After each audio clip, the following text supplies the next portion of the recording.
All right, so first off, we're gonna start off with our main ingredient, which is the chicken breast. So this is boneless chicken breast, just from No Frills. It's about 4 pieces, pretty thick. Um, yeah, then we got the Doritos in the back. All right, so we got something called the mortar and pestle. So it's basically this old time grinder thing. We're just gonna use the hand part of it, which I believe is the pesto part.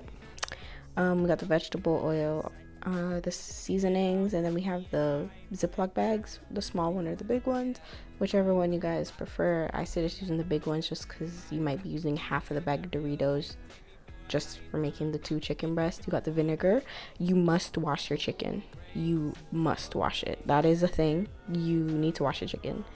And the seasoning is just cayenne. That's cayenne right there. The barbecue, the garlic salt, um, the black pepper, and the roasted garlic seasoning in the bowl, of course. And don't forget your milk. And another thing you guys are gonna see is that I forgot to let you guys know we will be using egg and flour. All-purpose flour can work, and a thermometer as well. This is just the Doritos that I'm mashing up with the pesto in the Ziploc bag.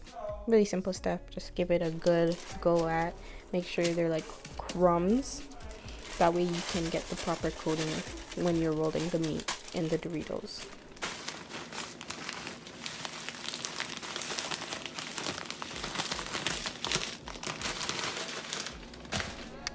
Alright, so this is where it gets interesting. So I was very heavy-handed when it came to the oil. So the first time I used about a cup of oil, a little bit more than a cup, but a cup of oil. The second time I also went in for another cup of oil, which was also very heavy-handed, so it was a little bit over a cup, as you can see. And then the third time I went, it was about 2/3 of the oil, which was, again, a little bit heavy-handed. It was supposed to be half a cup, but it was 2/3. Yeah, you guys can see there. Should I show you a half? But I went back, I'm like, oh shoot, 2/3, hey. And this is the pot that I'm using. Alright, then I went in and took the chicken breast out. I went ahead and washed it, sliced it in half, just to get some like thinner strips, because you want kind of like chicken strips. Just go ahead and cut that in half, and then cut it into strips. As I said, why am I repeating myself? I don't know, but yeah, strips. I went in with a bigger knife.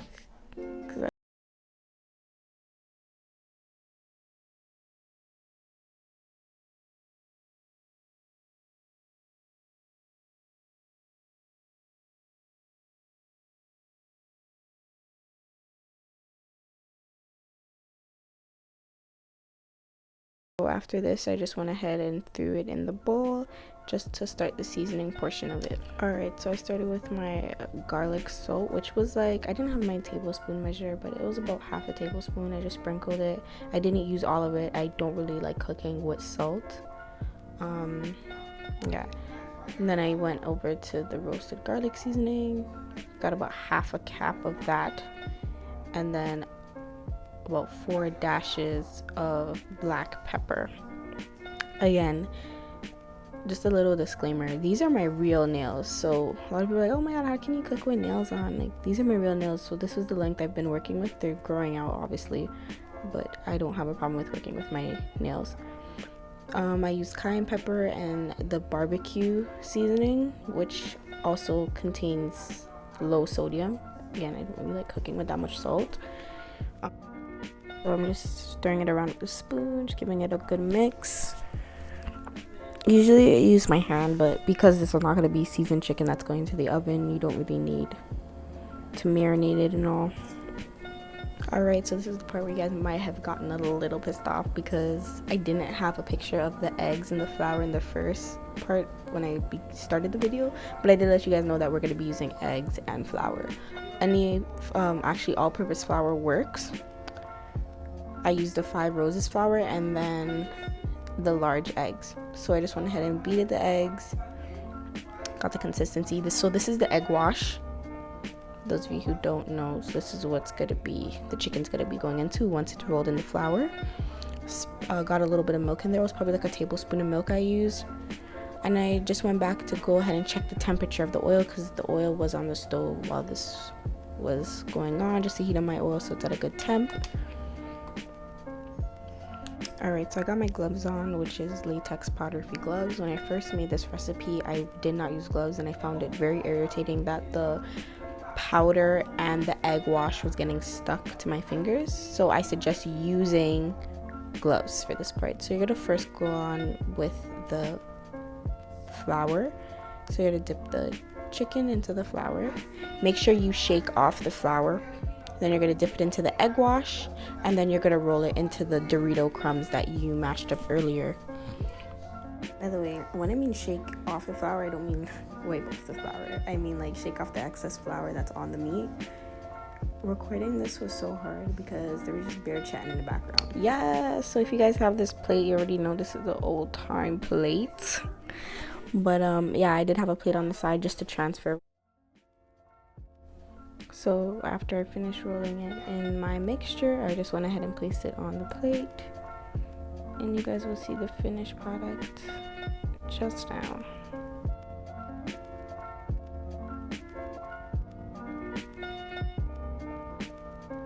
I'm not gonna lie to you guys, this was really messy to make just because of getting stuck on your fingers and things, but it's fun to make with if you have like siblings or kids or whatever the case may be. You can get them to do this part. Yeah.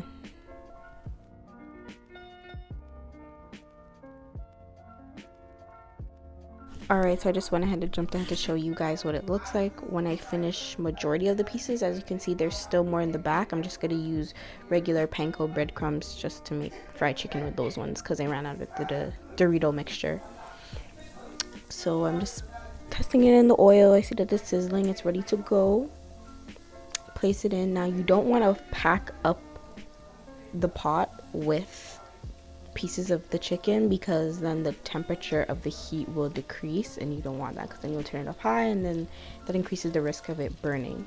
So you want to make sure it's at a steady temperature, low medium, and you're not packing the whole pot with it. So about 30 to 45 seconds in, I'm just moving them around, getting some good spacing in there, and then about a minute after, which you guys are going to see, I do flip it.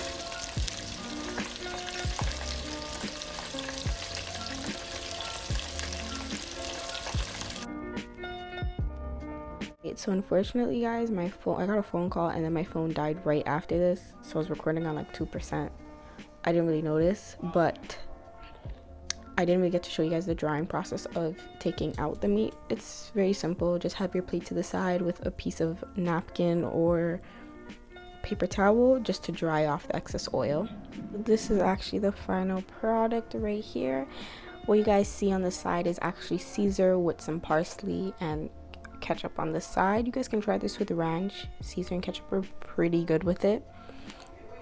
Yeah, so I really hope you guys enjoyed the video. It was highly requested. I really hope you guys enjoyed. Like and subscribe, and there's more to come.